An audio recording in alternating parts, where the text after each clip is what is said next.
De l'actualité à Manon Aubry, députée européenne, la France insoumise, est mon invitée ce matin.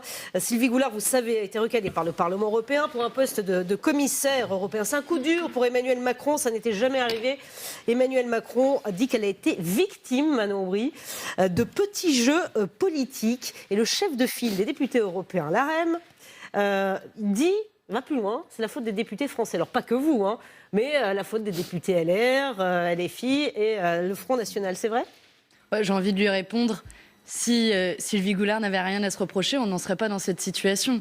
L'objectif n'était pas de s'attaquer à la commissaire française. Il faut avoir en tête ce dont on parle aujourd'hui.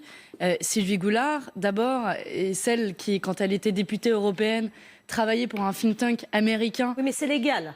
Oui, mais c'est légal, mais c'est immoral. C'est immoral. Et aujourd'hui, on est incapable de savoir si elle est en capacité d'exercer son poste avec indépendance. Parce que, au final, elle était rémunérée plus pour ce think tank que pour être députée. Donc, elle rendait quoi ? Des comptes davantage à des intérêts privés qu'aux électeurs et aux citoyens européens. Donc, aujourd'hui, c'est un vrai problème. Mais là où je suis d'accord avec vous, c'est que les règles européennes doivent évoluer, doivent changer. Le cas Goulard, je pense, doit faire école. Et nous, c'est pour ça que, avec notre groupe de la gauche unitaire européenne, nous proposons un changement des règles pour encadrer ces rémunérations et interdire les rémunérations externes. On n'a pas besoin quand on est. Vous avez bien mis des bâtons dans les roues. Bien sûr, mais bien sûr. Mais on l'a fait.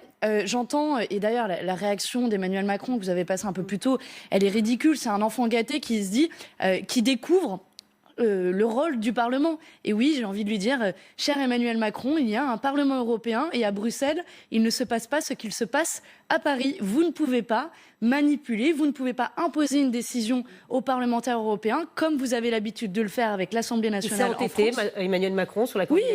Oui, il s'est entêté. Vous savez, depuis le début, nous avons milité pour stopper la candidature de Sylvie Goulard. Et j'insiste, ça ne se fait pas sur des désaccords politiques. Tout le monde le sait, nous avons des désaccords politiques avec Emmanuel Macron et a fortiori avec Sylvie Goulard.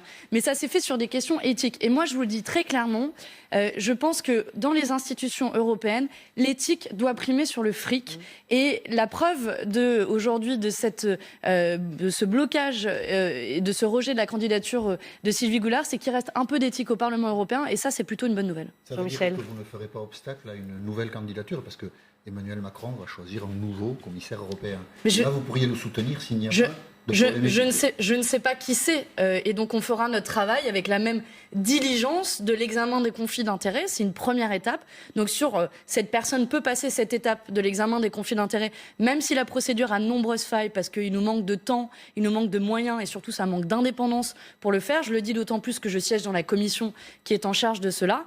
Et ensuite, il y a un débat politique, mais qu'on n'a même pas eu avec Sylvie Goulard. Et après, vous pouvez prendre position sur des bases politiques. Il y a ces deux étapes-là au Parlement européen. Voyons, en fonction de qui va être envoyé, on fera le même travail avec la même vigilance.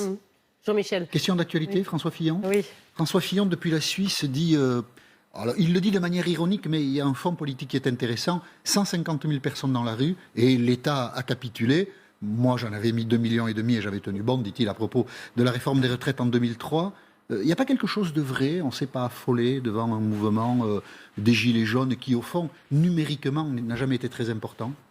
Alors déjà, l'État a capitulé, je ne suis pas sûre qu'il ait capitulé. C'était quoi les revendications des Gilets jaunes ? 17 milliards sur la table. Ouais, il y a eu par ailleurs mettons des que avancées. Le mot de capitulation soit un peu excessif. Oui, mais ça a coûté cher quand même. Emmanuel Macron n'a pas démissionné. Emmanuel Macron n'a pas démissionné. Les revendications principales des Gilets jaunes n'ont pas été satisfaites. Je pense notamment au rétablissement de l'ISF. Il y a eu un certain nombre d'argent sur la table et c'est une bonne chose et on s'en était félicité à l'époque. Par ailleurs, ça a permis de relancer la croissance. Mais 150 000 personnes, c'est pas beaucoup. Est-ce que vous ne pensez pas que les revendications des Gilets jaunes à ce moment-là étaient largement partagées en France ? Je ne sais pas, mais en tout cas, 150 000 personnes dans la rue, c'est peu. Moi, je pense que c'est d'abord une des plus grandes mobilisations quand même qu'on ait connues ces dernières années.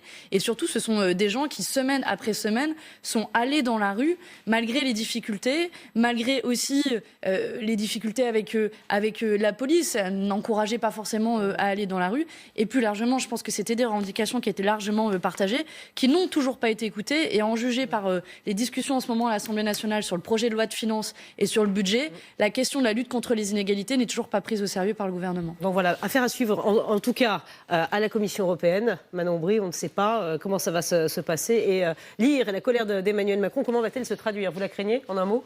C'est la première fois que ça se passe dans l'histoire du Parlement européen. Pour tout vous dire, c'est même pas prévu. On ne sait même pas si la Commission va être confirmée fin octobre, ce qui en dit long sur le peu de pouvoir imaginé par le Parlement européen.